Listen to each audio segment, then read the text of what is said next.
दोस्तों नमस्कार, मैं धीरेन्द्र अवस्थी। 4 फरवरी को संसद में एक ऐसी घटना घटी जो भारत के संसदीय इतिहास में शायद ही कभी घटी हो। 4 फरवरी को शाम 5 बजे प्रधानमंत्री का संबोधन होना था।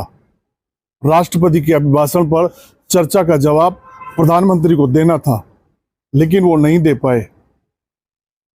नेता विपक्ष राहुल गांधी कल जनरल नरवणे की पूर्व थल सेना अध्यक्ष नरवणे की किताब लेकर संसद पहुंच गए।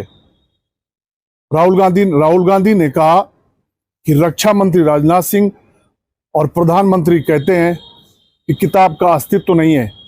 ये रही वो किताब। राहुल गांधी ने कहा कि मैं ये किताब अगर प्रधानमंत्री आते हैं तो उन्हें भेंट करूंगा, जिससे वो इसे पढ़ सकें और देश सच्चाई जान सके। लेकिन राहुल गांधी ने कहा कि प्रधानमंत्री में इतनी हिम्मत नहीं है कि वो आज संसद में आए। दोस्तों, हुआ भी वही कि प्रधानमंत्री संसद नहीं आए, लोकसभा में उनका संबोधन नहीं हुआ। उससे पहले विपक्ष की महिला सांसदों ने सत्ताधारी दल के नेताओं की लोकसभा में कुर्सियां घेर लीं। उनमें प्रधानमंत्री नरेंद्र मोदी की कुर्सी भी शामिल थी। लिहाजा प्रधानमंत्री लोकसभा नहीं आए, उनका संबोधन नहीं हुआ। ये संसदीय इतिहास में शायद ही इस तरीके कभी हुआ हो।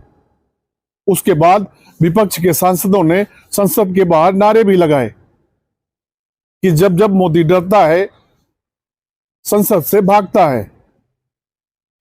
राहुल गांधी ने कल संसद के बाहर बड़े आरोप लगाए।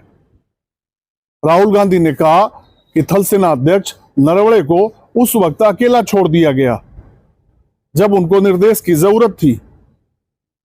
दोस्तों, बात कितनी गंभीर थी कि चीन के टैंक और सेना भारत की सीमा की तरफ बढ़ रही थी।